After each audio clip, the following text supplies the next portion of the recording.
Jimmy Akin's Mysterious World is brought to you by the Star Quest Production Network and is made possible by our many generous patrons.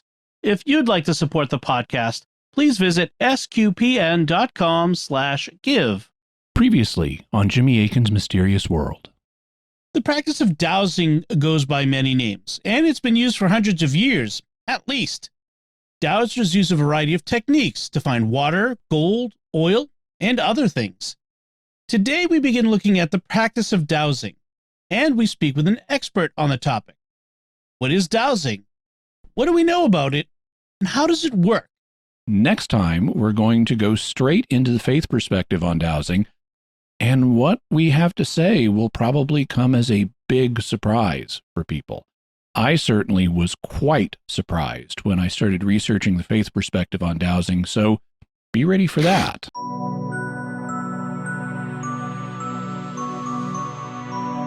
You're listening to episode 247 of Jimmy Akin's Mysterious World, where we look at mysteries from the twin perspectives of faith and reason.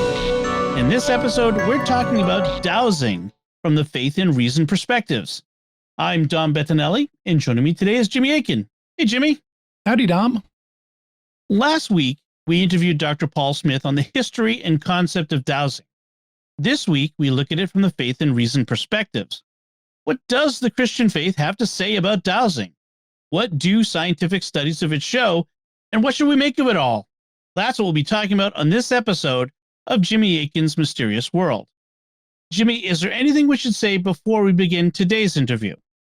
Last time we covered the basic concept of dowsing, and we talked about some of Paul Smith's experiences with the practice, including an experience using it to find contraband on a huge cargo container ship when he was part of the government Stargate program, and also a more recent experience where he used it to find a box of teddy bears for a friend so that she could give them to her grandchildren. We also talked about the history of dowsing, the different kinds of instruments that people use to dowse, the different kinds of things they dowse for, and the different dowsing techniques that exist. So you can go back and listen to last week's episode, number 246, if you'd like to review any of that. Having provided background on dowsing last time, this time we go into analysis mode. As always on Mysterious World, we look at things from the faith and reason perspectives, and at the end of last week's show, we had a cliffhanger where I just introduced the subject of the faith perspective. So that's right where we're going to pick up this time. We're going to talk about dowsing in the Bible, dowsing in Mormon theology, since Paul's Mormon, and what the Catholic Church has to say about dowsing, and be prepared for a big surprise there. I was very surprised when I started looking into the history of dowsing in the Catholic Church and what the Church has said about it. Then we'll look at dowsing from the reason perspective, and among other things, talk about what scientific studies have said about dowsing. Anything else we should know before we start? Last week, I talked about what's known as the Idiomotor Effect, and that's a subject that's going to come up again this week. The Idiomotor Effect refers to small subconscious movements, typically of the hands, that can be used to control the movements of a dowsing rod or pendulum. In fact, last week, I demonstrated how, using the Idiomotor Effect, I can make a pendulum move the way I want without consciously moving my hand. I can make it swing forward and back, left and right, clockwise, counterclockwise, and I can make it stop moving and switch between those movements. You can watch the video version of last week's episode to see a demonstration I did, and as we mentioned last time, skeptics often appeal to the idiomotor effect to explain dowsing. They sometimes say that the success dowsers sometimes have is just due to random chance, that there's already water in the ground or whatever, and the idiomotor effect makes their dowsing instrument move, like the tip of a dowsing rod pointing downward all of a sudden, and then they randomly find the water. So Paul and I will be talking about that skeptical take on dowsing based on the idiomotor effect. And before we get to your interview with Dr. Paul Smith, we'd like to take a moment to thank our patrons who make this show possible, including Renee S., Centex S., James C., Steely, and Christopher F. Their generous donations at sqpn.com/give make it possible for us to continue Jimmy Akin's Mysterious World and all the shows at StarQuest. And you can join them by visiting sqpn.com/give.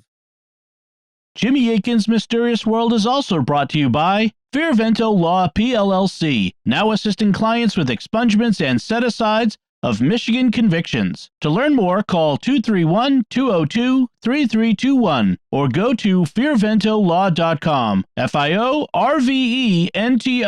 law.com. And by delivercontacts.com, offering contact lenses at low prices with free delivery. Visit delivercontacts.com. And now on to that interview with Dr. Smith. Let's talk about dowsing from the faith perspective, because, a lot of people are people of faith, and, how people relate their faith to practices like this can vary. There are, some people who get spooked by anything that has to do with the psychic or the paranormal and want to say, well, it's all demons. Mm-hmm. And so that's, a thing that people will encounter. I think that some of the concern that people can have about dowsing is caused by a branding issue, because dowsers are sometimes called water witches or witchers.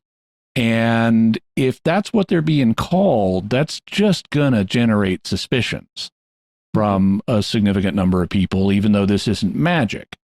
And personally, I think that dowsers would be well advised not to encourage that kind of language. What do you think? No, I think that's right. Although that's a more of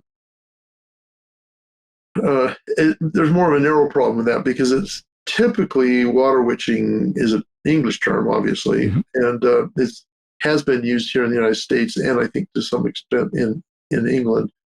But you don't have that term in French, for example, and there's a fair amount of dowsing that's gone on in France, or in Spanish, or in a lot of these in other languages. I also kind of think it's starting to go out of favor. I mean, if you were to ask the average person on the street, if you were asking what dowsing was, half the time they wouldn't know what you're talking about. If you ask them what water witching is, very often they'd say, I don't know, what are you talking about? Yeah. So it may be taking care of itself. But now the problem, of course, is coming up with a recognizable term or educating people as to what dowsing means. And so in another term for dowsing, which is more common in Europe, is radiasthesia, right? Which sounds like some kind of illness, but means it's essentially using a rod, right, or some kind of an object as well. Essentially, dowsing is the name for it. Trying to translate language. I don't even know what it means. I know what it means, but how it brings it out. So I think that is a problem. But I think actually the bigger problem is that it's associated as a form of divination, which, at least from a religious perspective, the word itself is pejorative in a way. Yeah, mm-hmm. At least in Christian denominations, generally speaking. Mm-hmm. And also not universally, but still. I think that word itself, even though dowsing, you could argue, isn't divination in any clear sense, unless you're using it to predict the future, which you can to some degree. Mm-hmm. Anyway. For many people, especially in the Christian tradition, calling on spirits like pagan gods or demons to do things for you is really problematic from a faith perspective. And I know that some people who are dowsers may call on spirits, but there isn't anything about dowsing that inherently involves spirits, is there? No, in fact, I don't know of anything that dowsing has to do with it. I mean, some people's theory is that your spirit guides or whatever may be what's moving the rod or the, mm-hmm. the whatever, but that's a very minority view, I think, mm-hmm. dowsing. And so, no, absolutely not. And it's like with remote viewing. You get people out there who are defining remote viewing by their own experience. So they may be channelers, they may be some kind of psychics, they may believe in spirit guides and all that stuff. And so their version of remote viewing is, I'm being informed by my spirit guides. I'll be blunt, I think that's hogwash. Okay. In remote viewing, you need absolutely no concept of external entity helping the process. It's attributed to our own innate, non-local, and I'll often say spiritual capabilities that we as humans by definition have, by heredity have, by whatever. And dowsing is like that. If anything, it's even more so like that. Trying to attribute it to other entities, I think, is just it's a blind alley. I don't think I don't think there's there. So right, you're not invoking entities when you do dowsing or anything like that. So you would put dowsing in the same category as what other psychic phenomena are reported to be, which is some kind of natural human ability that doesn't depend on anything outside of us for it to function. Is that correct? Right. Well, it depends on anything outside of us. Well, of course. Well, I mean, any entity. Yeah, exactly. Yeah. Okay. So one thing to talk about from the faith perspective is the Bible, and there is a verse in the Bible that some people have thought might deal with dowsing. The verse is Hosea 4:12, and in that passage, God says this: "My people inquire of a thing of wood, and their staff gives them oracles. For a spirit of harlotry has led them astray, and they have left their God to play the harlot." The part of that some people think refers to dowsing is the statement that their staff gives them oracles. And you'll even find some Bible translations, not a lot, but some that translate the word staff as divining rod. But that's nothing like a literal translation, and there are problems with the interpretation. That has always sounded like a tendentious translation. That's someone injecting their own preconceptions onto the text. Yes, the Hebrew word, and I believe you speak Hebrew if I recall correctly. I don't speak it anymore, but I studied it. That's what I okay. The Hebrew word there is makel, and makel is a branch or a stick, although it can mean staff or rod. Mm-hmm. But it doesn't refer to a dowsing rod specifically. You need something from the context to tell you that it would be that kind of rod. And the only thing we have in this context is the statement that people are somehow getting an oracle from a makel. But that doesn't have to indicate dowsing. In the first place, there are lots of ways that you can do divining with sticks, and they're not all dowsing. For example, you could divine by randomly manipulating one or more sticks. That's the basis of the Chinese form of divination known as the I Ching, where you take a bundle of sticks and then you use a random process to form a pattern. Or you could take a single stick and let it fall and read the way it fell. You could take several sticks and draw lots with them, which is a practice we know was done in the ancient Near East, both among Israelites and among pagans. And in the New Testament. And in the New Testament. It's in the book of Acts, yes. You also could look at a branch. Since the word means branch, you could look at a branch on a tree and notice the way it forks, or the way leaves are growing on it, or the way fruit is growing on it, and read a meaning out of that. So there's bunches of ways that you could get an oracle from a branch, and we don't have evidence here in the text that dowsing was the particular thing they were doing. Furthermore, if you look at the context, it makes clear that pagan deities are involved. And that's obvious if you read the whole chapter. But if you look just at the second part of the verse we're talking about, it says, "For a spirit of harlotry has led them, the Israelites, astray, and they have left their God to play the harlot." Harlotry is a common term that's used in the prophets to refer to Israelites worshiping other gods, and that's clearly the case here, because it says they've left their God to play the harlot. So even if this were referring to dowsing, it wouldn't be dowsing considered by itself. It would be dowsing done by calling on pagan deities, and doing anything calling on a pagan deity is a different act, morally speaking.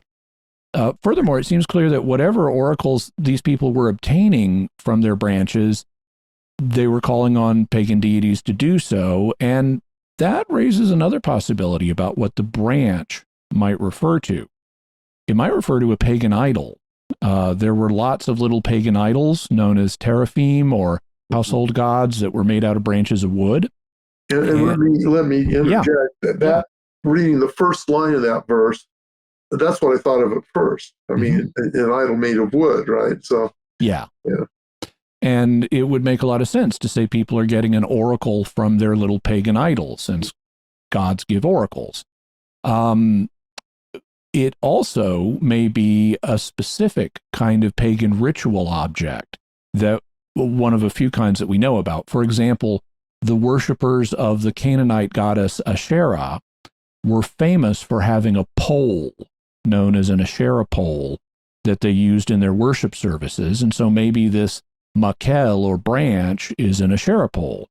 Similarly, it's believed that there were pillars that were used to represent the god Baal, and specifically they're thought to have represented Baal's masculine part.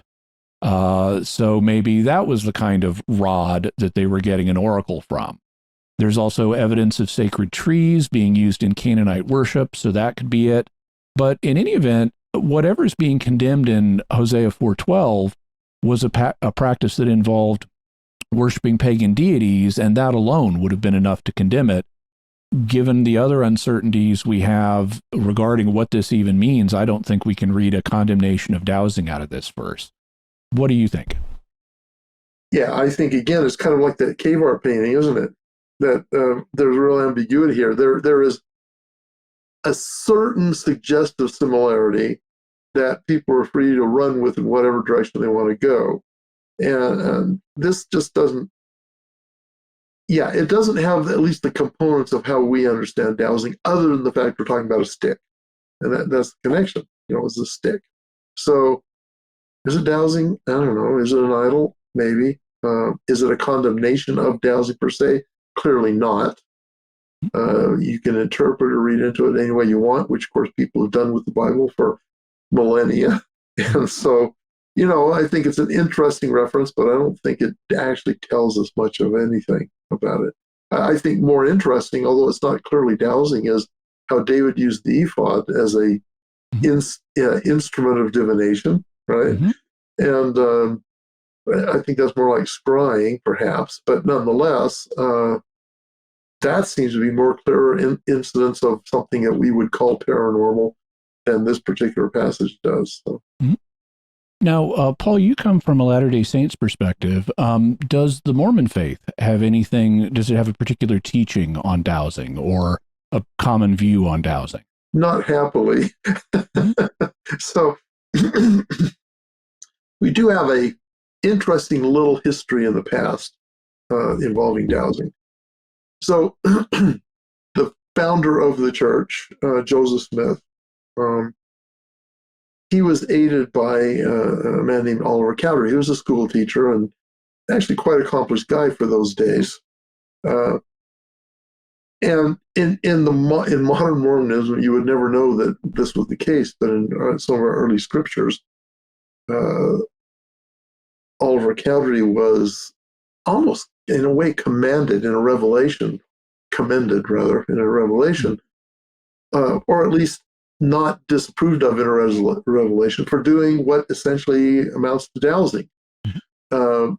It wasn't exactly from the text. It doesn't seem that he was involved in had the dowsing integrated with the religion. It was like something he did on the side, which of course a lot of people in New England did back then, and even quite a few still do today.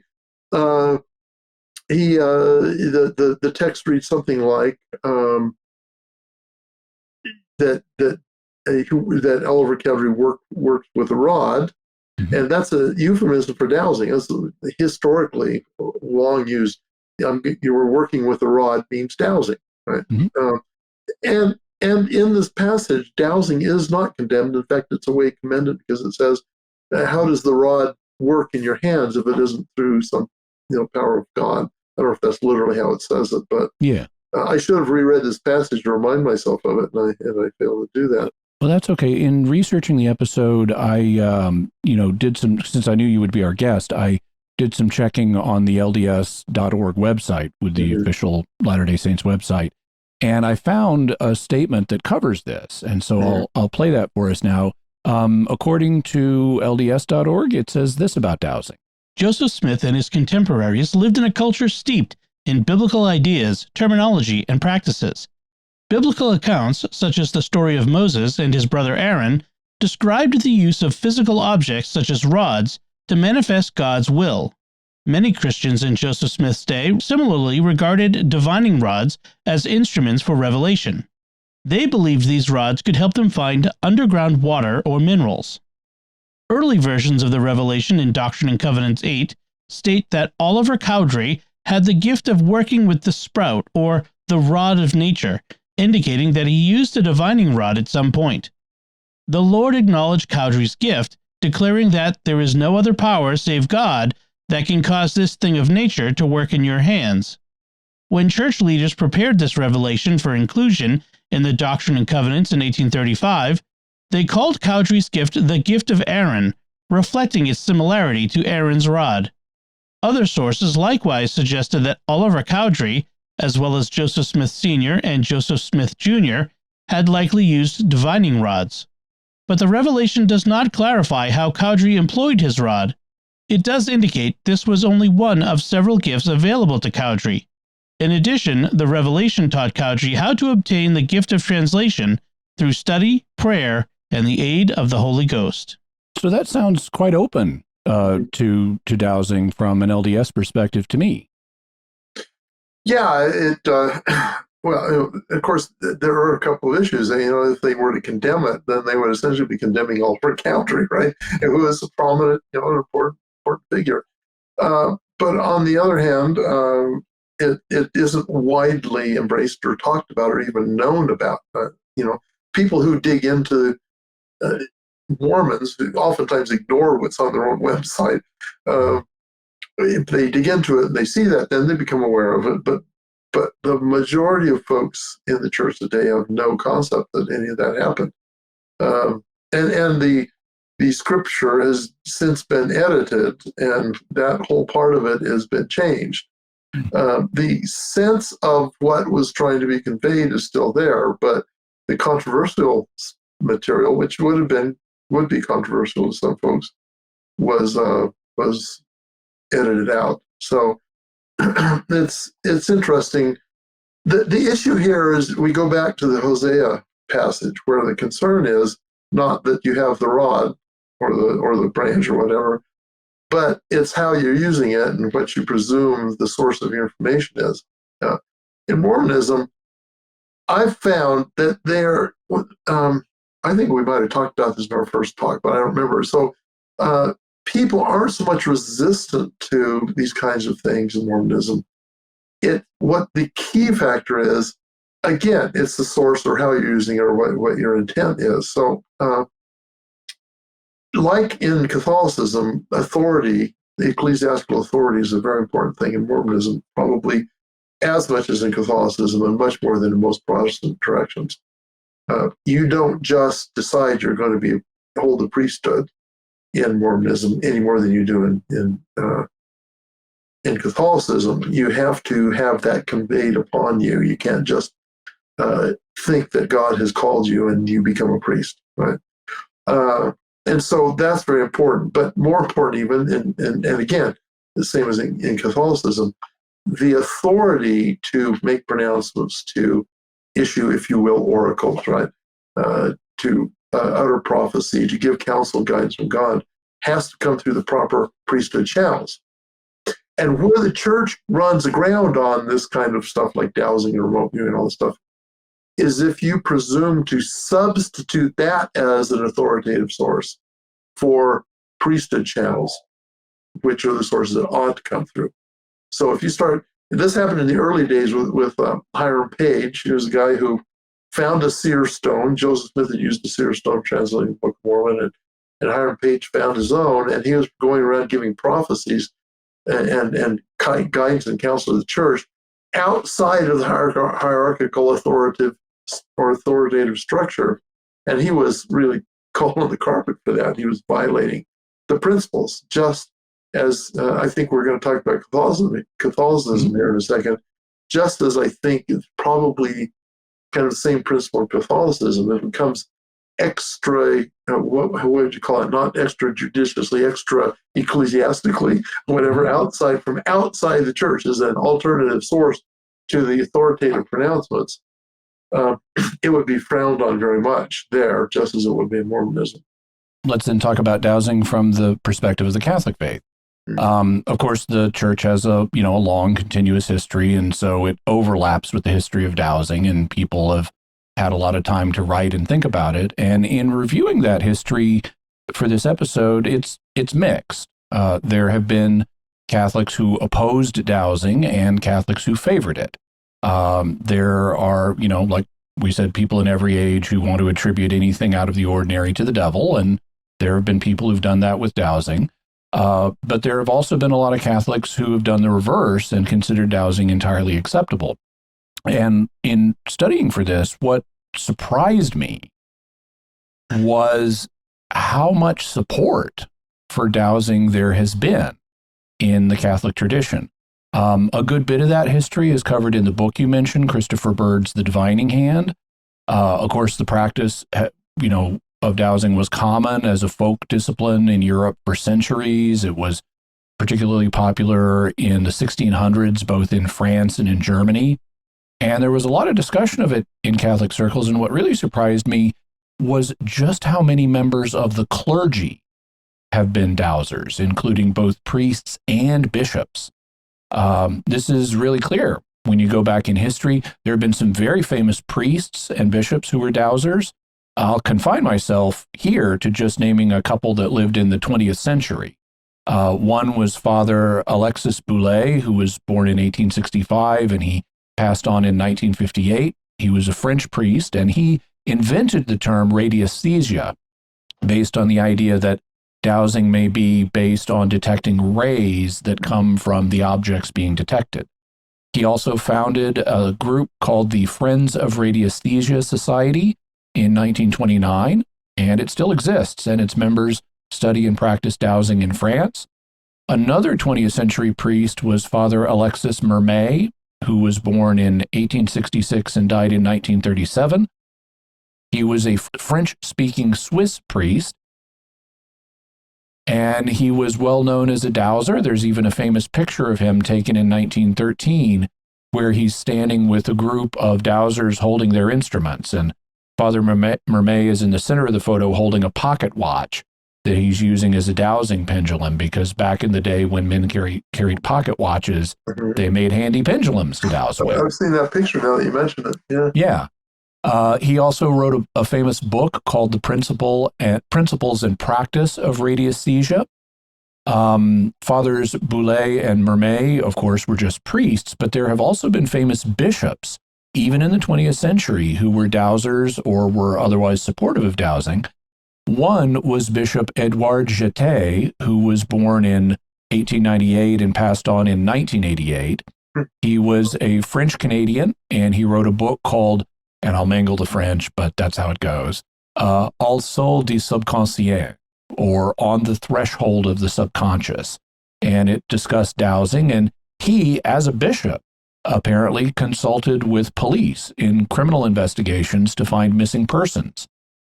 Another supporter was Archbishop Karl Berg, who was born in 1908 and died in 1998. He was Austrian, the Archbishop of Salzburg, and he wrote a preface for a book by a woman named Kathy Bachler on dowsing called Earth Radiations. Again, based on the idea that dowsing works because it detects some kind of radiation being given off by the objects being found. In the preface, he wrote this: Ms. Kathy Bachler, a believer and practicing Christian, endeavors to live a good everyday life. With her dowsing instruments, she can find the good places and has thus helped many people, as well as several priests and sisters of our archdiocese. All good things can, however, be abused, and thus also the work with rod and pendulum. Therefore, the Church warns people not to use these instruments for occult experiments. We draw attention to the fact that work with a rod and pendulum can be dangerous if arrogance, curiosity, evil thoughts, or greed are the sole motive. If, however, a Christian wants to do God's will and protects himself with prayers when doing radiesthetic works and uses his or her instruments only in a helping way, based on love, when examining houses and finding water, then this work is blessed by the Church decree of 26 March 1942. In this sense, I can recommend unreservedly and warmly to believing Christians the work of Ms. Kathy Backler, and especially her book, The Startling Discoveries of a Dowser, now translated into English as Earth Radiation. Dr. Karl Berg, Archbishop of Salzburg. So that was Archbishop Berg's view of dowsing, but as interesting as the view of an archbishop is, as a Catholic, what I'm interested in even more in is the views of popes, and because that's what's most authoritative. And I did some digging, and I can report on that too. First, I mentioned Father Mermet's book, Principles and Practice of Radiesthesia. The English version of that book comes with an introduction by the translator, Mark Clement.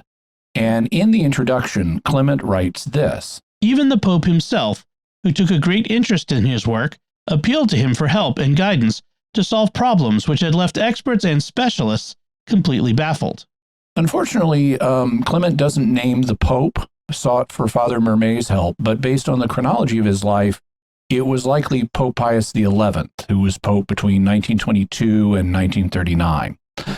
Clement continues by saying, He, Father Mermet, was consulted by the Vatican authorities for important archaeological researches in Rome, all of which met with success.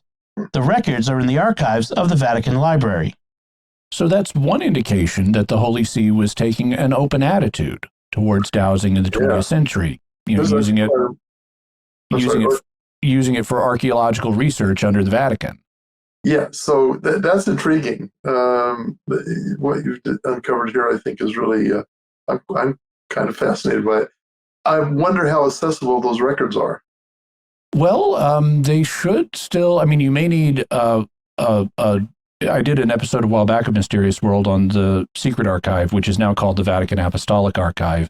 And as long as you've got a history credential, you can essentially get a library card and have them pull up whatever you want.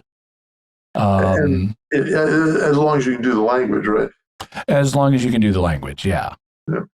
There's some more to the story. In 1935, Father Mermet's Society sent the collected volumes of their publication, the Bulletin of the Friends of Radiesthesia, to the Vatican. And they donated these volumes to Pius XI to be put in the Vatican Museum. And they got a letter back from the prefect of the Vatican Library, Monsignor Eugene Tisseron, who was named a cardinal next year in 1936, and he later became the dean of the College of Cardinals. But in May 1935, Monsignor Tisseron wrote a letter to Léon Delattre, the Secretary General of the Friends of Radiesthesia Society, and in it, Monsignor Tisseron said this: I would have written to you much sooner had it not been that I was required to attend an audience of the Sovereign Pontiff for the purpose of explaining to him personally the nature of the researches to which the members of your association are dedicated, and to tell His Holiness of your wish to have for the officers of your association and for its activities the apostolic blessing. The Holy Father was touched by the sentiments expressed in your letter and has charged me to communicate to you his paternal blessing.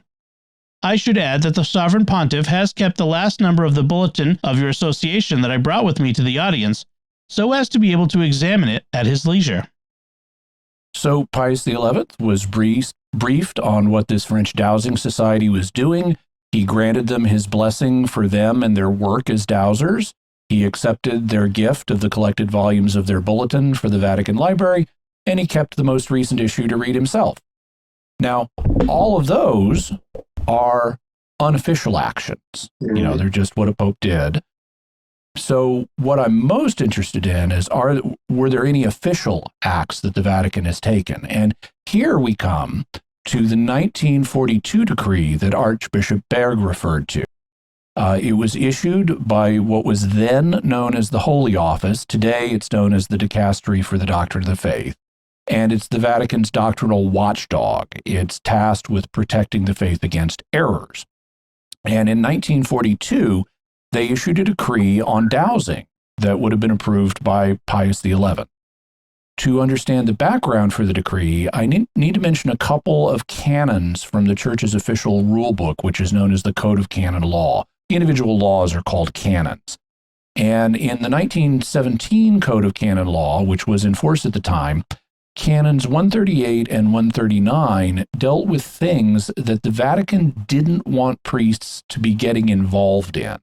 Not because the things were necessarily wrong, but because they could cause confusion if priests were engaging in them. For example, they didn't want priests gambling, carrying weapons, going hunting, going into taverns, or performing surgery on people. Since, if the surgery didn't succeed, people could get mad at the priest in the church. The priest killed my uncle and now I'm mad at Catholicism. So they didn't want priests doing that. In any event, in 1942, the Holy Office issued a decree that that used Father Boulet's term radiesthesia. And in the decree, they said this: "The Supreme Sacred Congregation of the Holy Office has given serious consideration to the troubles which, to the detriment of religious and true piety, arise from the consultations made by clerics of radiesthesia for divining facts and events." So they've been doing a study of the difficulties that can come up when people have been consulting priests and asking them to douse for them. The decree deals only with priests, not with lay people who are dowsing. And they say, "In view of the directives of Canon 138 and 139.1 of the Code of Canon Law, protecting clerics and religious from those matters which are such as to dishonor their office or dignity, or to do possible harm to their authority, the congregation makes the following findings." So they're basing this ruling on the two canons that are meant to keep priests out of confusing, troubling situations that could perplex the faithful. But very importantly, the congregation says, "However, the congregation has no wish by this decree to touch upon scientific investigation of radiesthesia." And that's really significant. Even though they're about to prohibit priests from doing certain kinds of dowsing consultations, they explicitly say that they're not prohibiting priests from helping in the scientific investigation of dowsing. So priests are still allowed to douse for scientific purposes. Mm-hmm. They then come to the prohibitions. "The most excellent ordinaries of places and religious superiors are ordered to prohibit their clerics or religious, by stern directive, from ever proceeding with those exercises in radiesthesia which are involved in the above-mentioned consultations." So don't engage in dowsing consultations with the public that could cause problems for your priestly ministry, but feel free to help scientists continue their investigations of dowsing. It will be for these ordinaries or religious superiors, if they consider it necessary or appropriate, to attach a threat of penal sanction to forbidden action of this kind. But if any cleric or religious should repeatedly transgress this ban, or if he should provide an opportunity for serious harm or scandal, the ordinaries or superiors should report this fact to the Sacred Supreme Tribunal, given in Rome at the Chambers of the Holy Office on 26 March 1942. Giovanni Pepe, Notary of the Supreme Sacred Congregation of the Holy Office. Now, I found a little more interpretive background on this piece in volume 36 of what's called the 20th Century Encyclopedia of Catholicism, which was by a Dominican father named Reginald Omez. It was published in 1958, so it's pre-Vatican II, and it's got an imprimatur, meaning that it's supposed to be free from doctrinal error, so it doesn't contradict church teaching. And in volume 36 of the 20th Century Encyclopedia of Catholicism, which is on psychic phenomena, Father Omez says, "When the phenomena under consideration do not seem, however strange they may be, to bear the stamp of a religious or a diabolical origin, the Church refrains from intervening in a province not its own. This, for instance, is the case at the present moment with regard to the phenomena of radiesthesia, thought reading, telepathy, psychometry, and so on, when these occur in a purely secular context. In order to correct the abuses committed by certain priests who, under cover of radiesthesia, were practicing medicine, which they are not allowed to do, the Holy Office on March 26, 1942, published a decree forbidding priests and members of religious orders to practice radiesthesia unless their objectives were purely scientific and their experiments completely impersonal.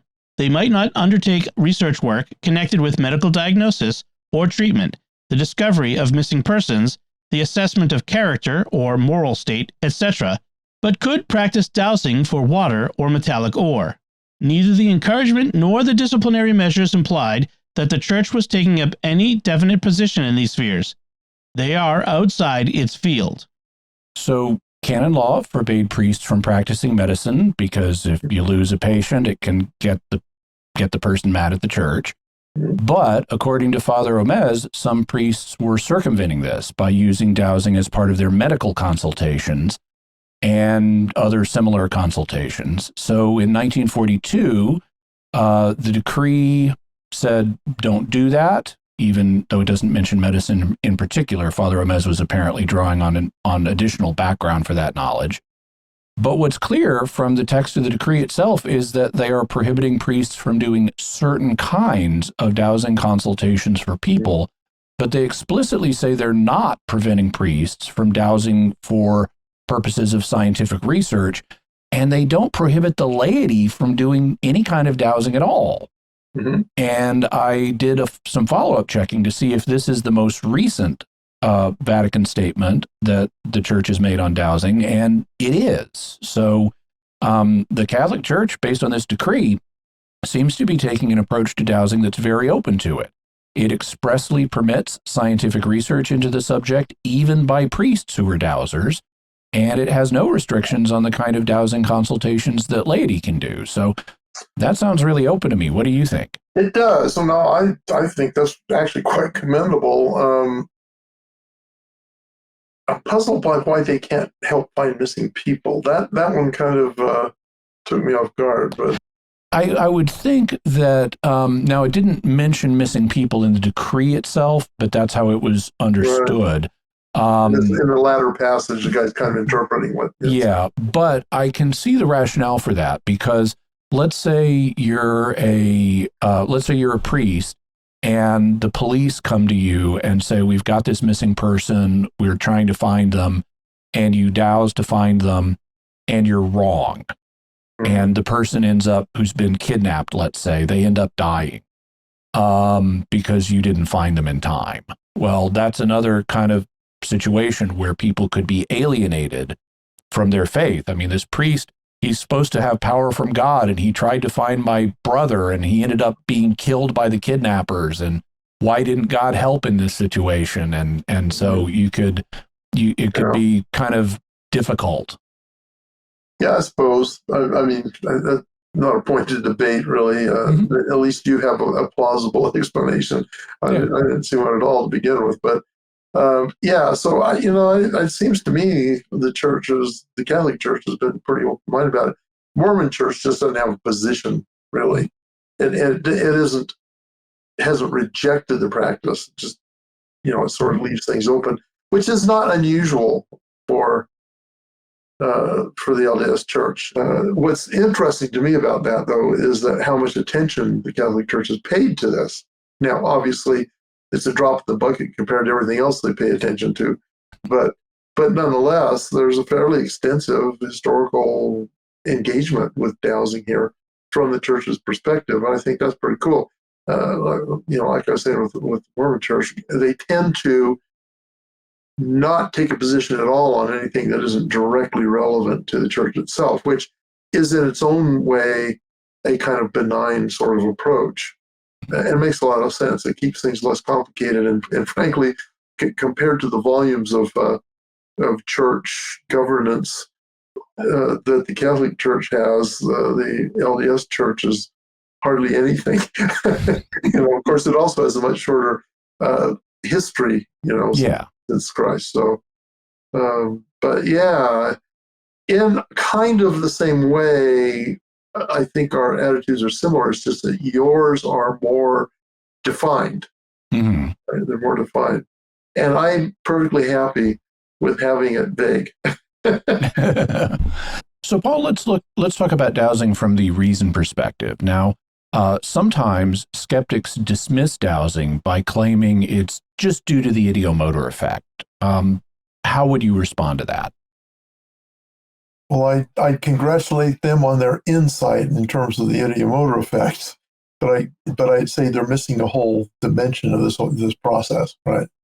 The idea is that, okay, yeah, so what? I mean, the idiomotor effect is only an output device in a way. If we're speaking in terms of computers, it's just an output. It's like a printer, right? You hook it into your computer, and then the printer puts out what's in the computer. That's all it does. It's useful for that, but that doesn't mean that the signal that's activating the idiomotor response is necessarily explainable in physicalist terms, right? It isn't necessarily a physical origin. And just saying idiomotor doesn't address the source. So to them, again, we actually can trace this back one more step, because both remote viewing theory and in my view of dowsing theory involves subconscious processing. And of course, the skeptics, the idiomotor effect is a subconsciously processed thing as well. But then what causes the subconscious to react and thus engage the idiomotor process? Well, in my view, it's this non-local signal that comes in, and the skeptic's view, it's, I don't know what. It's, I guess, imagination. The model they might suggest is, I suppose, that you have a conscious desire and conscious inclination to locate something, and you have this then unacknowledged preconceived notion of where that thing might be, and then that activates your subconscious to activate the idiomotor drive. And then, of course, in the non-local version is you do still have an intention and a desire to locate something, but what that does is activate this receptive capability where you receive the non-local signal, and that activates subconsciously the idiomotor effect, and then you dowse. So to summarize, both skeptics and dowsers would agree that the idiomotor effect is involved here. If you're using a rod or a pendulum or something, there are little subconscious movements that you're making and that tell the rod when to bend, or, the pendulum where to go. And the question is, what's responsible for that? Is it random chance, or is it, on the skeptical view, is it just random chance controlled by your subconscious, or do you have a subconscious desire of, I want to find water, and so now it's going to dip? Or is there a psychic signal that you're picking up subconsciously and then is being manifested through your hands via the idiomotor effect? And it seems to me the answer to that would be, or the way to find an answer to that would be to say, well, what's the data on reliability? Mm-hmm. If it's just random chance, then finding things shouldn't exceed random chance. But if you can find things more reliably than random chance, then that suggests there's some sort of information that's making its way into your subconscious that then comes out through the idiomotor effect in your hands. So what do the scientific studies about dowsing say? Do people get better than random chance results? So, of course, it depends on the study. There is the results are mixed, as they are in many things, but it's also been the case that dowsing hasn't been so systematically studied as one might think. Partly, obviously, because science dismisses it a priori that it can't possibly work, and so you get hobby dowsers and some researchers who try to do research on it and have some success, and sometimes it's well done, other times it's dubious how well it's done. And of course, the dowsing estimates of dowsing success are often anecdotal, but there has been fairly recently some interesting research done that tends to show that there is an actually legitimate effect here by a German researcher named Betz. He did a number of studies, and I'll briefly go through these. I have to reread them in depth to give you a good detailed account. But the first one, you have a chapter on practical parapsychology in Edsel Cardenas' Parapsychology, a handbook for the 21st century, where you go through these studies. So if people want to read more about them, there they can get more in-depth information about that. Do you have a copy of that book? I do, yes. Oh, you're one of the 15 people who do, I think. I try to do my research. Yeah, this is published by a company that notoriously charges a lot for their volumes. Ed May's Stargate, what does he call it? Stargate Archive. 4-volume set. Each volume is $100. Yeah. If you're interested in this field, I do recommend those documents. They are extremely valuable as a resource. But you may have to buy them one at a time on credit or something. I don't know. But anyway, the same thing with the Handbook for the 21st Century Parapsychology. But yes, I have a chapter in there, co-authored with Garrett Modell, a professor at the University of Colorado. So Betts, what he did, very briefly, 2 of his studies. One was there was an area where they needed to find water. They're trying to track water down.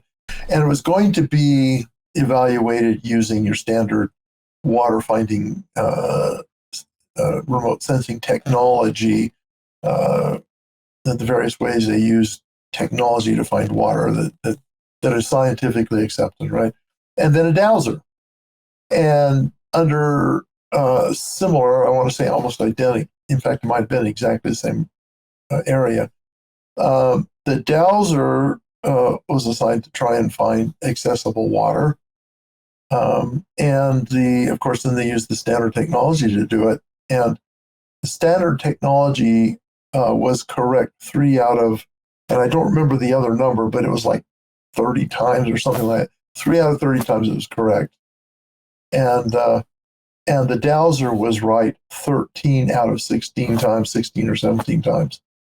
And that's a big effect size. It's massive.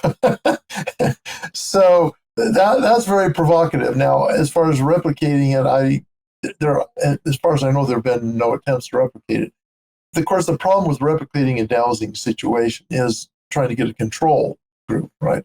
This case really lent itself to that because we had the scientific approach and the dowsing approach. And so that's very clear cut. Trying to come up with an experiment where you can have the control and the dowser on the same real estate. And of course, this is water dowsing we're talking specifically about. It's a bit challenging to do that. So I think that's one reason why it hasn't been replicated, as far as I know. Betts also set up another experiment where there was a two-story barn. And on the bottom floor, they laid out a lot of these tubes that were capped on the ends. And some of them had water in them and some of them did not. And then the dowser was supposed to walk across the top floor and indicate where the tubes with the water in them were. And obviously you don't want them to indicate on the empty ones. And that one, and I don't remember exactly the stats on it, that one was successful as well. So we have 2 really promising research efforts here. Interestingly, of course, a skeptic weighed in, more than one weighed in, and tried to explain away the results. And another researcher, a guy named Ertl, these are all Germans, essentially trashed the skeptic's arguments. It was, in fact, I have to remember back, Ertl might have done a replication experiment. I'll have to go relook at that. But the skeptics, in my opinion, did not come out looking like they had made much headway. There was kind of like the Russians in Ukraine. So. Now, in these studies, they were looking for water, and a question that's occurred to me about water. Now, of course, there are different theories about how dowsing might work, and one of the classic theories is that it's based on some kind of, like in the case of water, it might be some kind of electromagnetic sensitivity because water has electromagnetic properties. The H2O molecule is polarized electromagnetically. And so maybe someone, if humans like eels have some kind of electrical sense, you might be able to pick up on the location of water. And it occurs to me that could even explain differences in studies of dowsing for water. I mean, if you're looking for a little bitty water bottle, as I've seen some studies, done by skeptics have used, find the hidden water bottle. you might not find it as reliably as a big, huge underground aquifer, because the electromagnetic signal for a little water bottle is going to be a lot smaller than the signal for an aquifer. And so if it were the case that that there were some kind of natural sense that dowsers are using to find water or metals, then that would be an interesting possibility. It could explain some things. And so, but obviously that doesn't explain everything, because people use dowsing to find teddy bears and contraband on ships. And so it doesn't explain those. Do you think that dowsing has one explanation, or could there be multiple explanations? Like maybe some cases are electromagnetic sensing, whereas other cases are purely psychic? Or do you think there's only a single explanation for dowsing? Well, ask me what I think is. I think I'll say yes. In other words, anytime we deal with a lack of understanding of causality, which we do in all of these related disciplines like dowsing, remote viewing, scrying, psychometry, all of these kind of things, I tend to be agnostic on trying to. I tend to actually try and exclude theories more than trying to find out what the right one is, because that's really how you do it. And what was it, Michelangelo, whoever it was, that said, how do you know what shape to carve out of this rock? He just says, well, I don't think it's Michelangelo. But anyway, I just carve away everything that isn't the thing I'm trying to get, right? And that's kind of how you have to approach these kind of unknown, these situations where you don't know the direct cause and effect, and it's very hard to trace, because, in my opinion, it goes outside of the physical domain. So in this case, I don't know what to think. I know in many cases you can exclude things like electromagnetism, right? So it used to be long ago, like you mentioned, that people thought it must be magnetism made it work. Of course, back then magnetism was a magic thing too. They didn't know how magnetism worked. They didn't know why a magnetized compass needle pointed north. They didn't know why some particular material will attract other materials without any obvious connection between them. It's only been in scientifically relatively recent years that we at least have a working theory for how magnetism actually works. It was after the discovery of quantum mechanics that magnetism was finally figured out. Yes, at least as far as I think they figured it out, right? Yeah. So right now, I don't know what it is. For example, you can't exclude, obviously, map dowsing. There's no magnetic connection between you and the person you're trying to find. If you try and douse the future successfully, it can happen. There's no magnetic possible. Electromagnetic will expand the spectrum a little, electromagnetic possibility there. And I've always questioned where people say, well, if we're out dowsing for oil, it attracts the dowsing rod, which is why it moves, right? And I say, okay, well, how's it attracting it? Well, they might say electromagnetically. Okay, you're using a dry wooden stick, which is non-conductive. In fact, it's insulative. You're dowsing for something that does not have electromagnetic properties, at least at the attractive, attractive scale. I don't know. Mm-hmm. So let's say gold. I don't think you magnetize gold. Gold is non-ferrous. It does have electrical properties, but it's not going to. It's not like like magnetite. It's not going to pull a piece of iron towards it, or a piece of wood. Yeah. So in those circumstances, it's questionable whether magnetic is applicable. Now, we go back to the idiomotor thing, of course, and possibly we are like eels and or some other species that has electromagnetic sensors. Well, we do have electromagnetic sensors, don't we? Our eyes are electromagnetic sensing mechanisms, right? But in terms of detecting the emanations that we don't have otherwise apparent sensory mechanisms for, and then it activates the idiomotor response and dowsing implement points or does whatever it's supposed to do. I suppose that's a possibility. How do you tease that out? Well, I don't know. So consequently, I pretty much am agnostic on any particular explanation. I like the idea of there's some non-local signal that your subconscious picks up, and then that activates the idiomotor system, and then you douse. Now, there are some people, just to throw a little wrench into all this, who offer up examples where it's questionable whether it's the idiomotor process that is involved, and I can't give you specifics on that but I have mulled these over in the past. I'm not sure that there's a clarity there that can be expressed. So far as I can tell, it's still the top explanation, mechanistic explanation for how the implements work and how dowsing functions.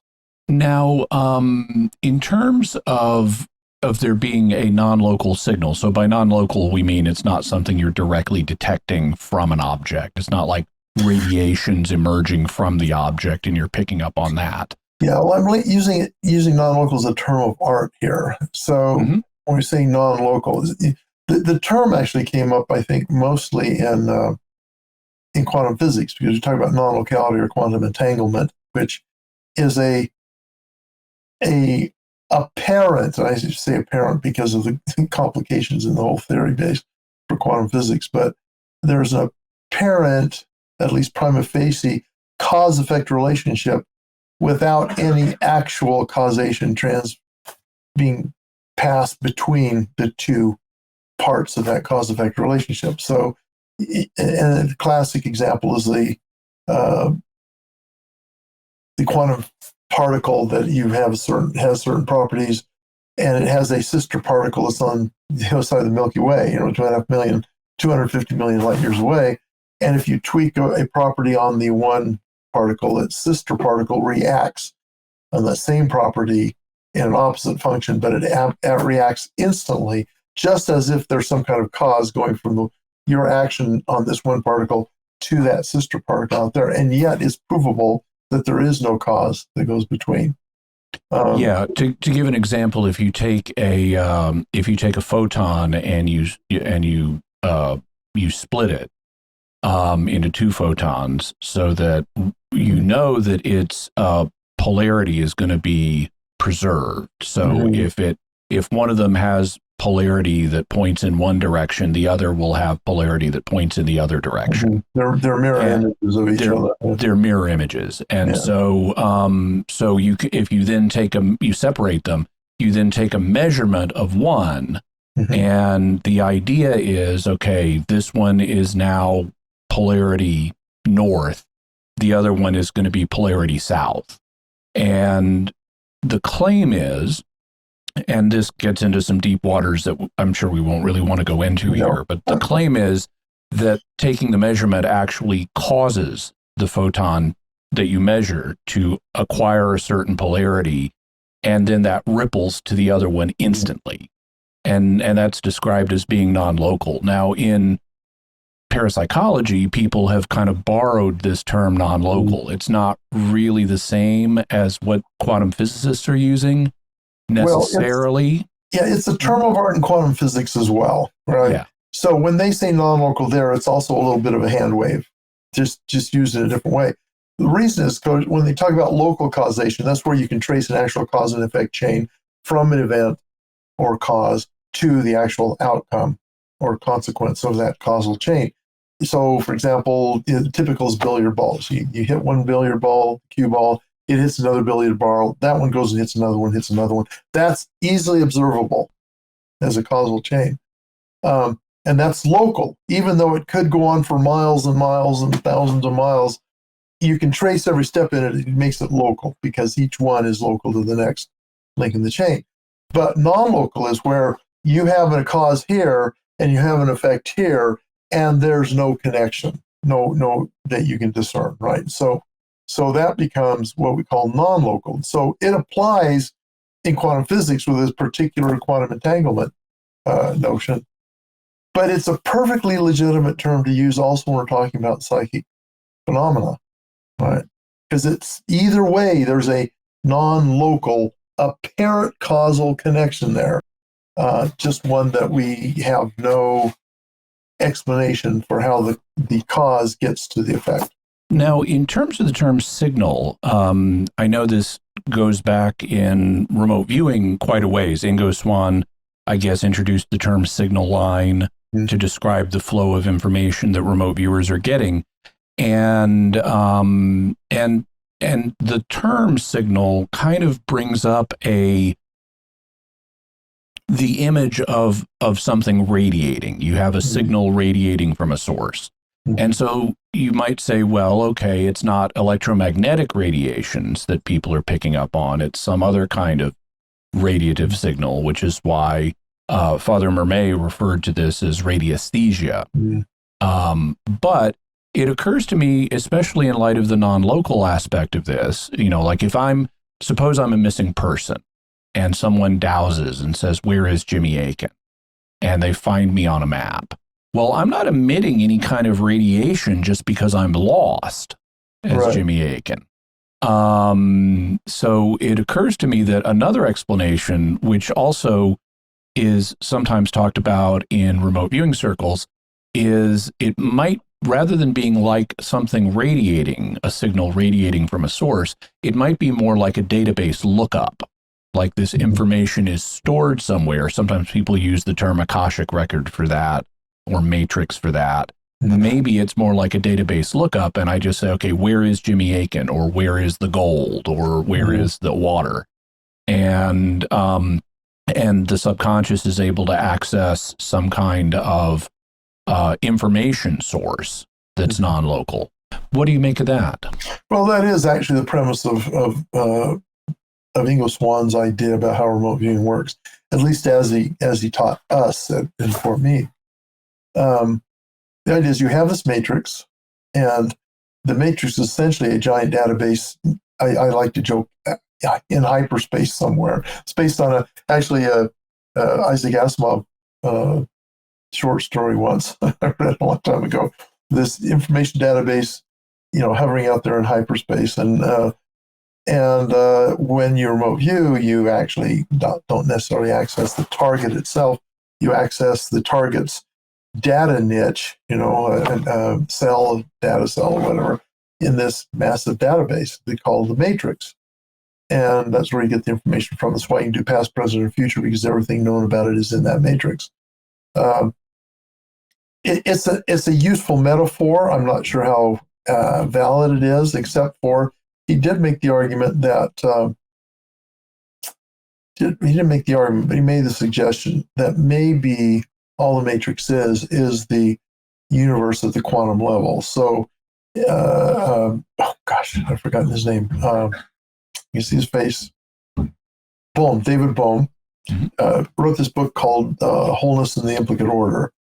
And he contrasted the implicate order, which is the level of subatomic particles, quantum level particles, and the explicate order, which is the world of things, the Newtonian world, so to speak, where, my television monitor, my computer monitor is part of that, you're part of it, of the explicate world. But the implicate world is exactly the same world. It's just at a different level of perception, right? So, and there's Ingo kind of suggested that maybe his idea of the matrix is really just the world at the quantum level, because of course, quantum level, everything is entangled. We go back to non-local quantum entanglement, right? Everything's entangled at the quantum level, and maybe that's how the actual information is passed around. In which case, it's sort of true that you are accessing the target, and it's sort of true that you're not accessing the target. So, there's some fairly mind-bending things going on here that we don't have a resolution for. It's all speculation at this point. But yeah, I forgot how I got off on the explanation. What was we were talking about the different information sources that remote viewers and dowsers might be drawing on in acquiring information. And it it sounds to me like they may be drawing on fundamentally the same source, although since we don't know what that source is, there's really no way to know that. Right. So we don't know if there's no way to know that, but at this point, we don't know of any way there is to know that. Right? Yeah. So that's the situation. One of John Ashcroft's known unknowns. There you go. Yes, exactly. So a quick note on the Matrix. So Engel used this term Matrix, and he was using it long before the movie was ever came out. In fact, I'm trying to research this, but I think he actually used the term before it was first ever used in this construct. So the idea of the movie Matrix came from William Gibson's book Neuromancer, right? Where you plugged yourself into what we now understand as the internet. Neuromancer came out in 1979, I think. In the 79 or 81, might have been 81, where the internet was just sort of a proto thought that was going around, or just, it might have been ARPANET, might have existed at that point, but so Gibson was really ARPANET was the precursor of the commercial internet. Yes, yeah, and a guy connected to the remote viewing program, Jacques Vallée, was instrumental in setting up ARPANET. So, but Ingo was using this term as early as 1975. So well before William Gibson ever published anything on it. And I want to try and track down that cause-effect relationship, to kind of do a thorough examination of this idea of the matrix and where it came from. So anyway, yeah, that's a little bit of a digression. Sorry. Yeah. So on dowsing, is there anything else you'd like to mention? Not necessarily. We exhausted all your questions. We have, yes. Yeah. Not necessarily. Well, if somebody wants to read kind of a fun story that involves dowsing, I recommend Orson Scott Card's book, Seventh Son. I presume that quite a few people listening to this are probably familiar with Orson Scott Card. He's one of the most prominent science fiction writers. Yeah. Oh, and I'm a big fan of Ender's Game, although the bean cycle is actually better than the Ender cycle. So I've heard those rumors. I've read all the Ender stuff, but I haven't. I haven't got into the bean. Oh, you should totally read Ender's Shadow and the subsequent novels. They are much more direct and straight ahead. And I've shared Ender's Shadow with other people who've read Ender's Game, and they've agreed it's better. Seeing the story from the perspective of the other character, Bean, adds all kinds of new dimensions to it. Well, I have a copy of Ender's Shadow. I got it right off the bookshelf at Tom Doherty Books. I was there to sign my contract, and they have all these huge shelves full of their books, right? And he said, well, you can have any book here you want. I said, well, I haven't. Let me grab that one. I've read all the Ender's books. Let me grab that one. So I haven't read it yet. I've had so many other things on my plate. You know what? I read fiction on the elliptical, and I'm almost done with the book number 4 in the Expanse series. So I'm looking for something else. I don't want to read another Expanse book yet. So maybe that's the one. I'll finally break down and read Ender's Shadow. Check it out. It's really good. There is much more to the character Bean than you would know from reading Ender's Game. He's really much more complex than you would guess. And you've been there before. So I've been there before. So anything you'd like to pitch?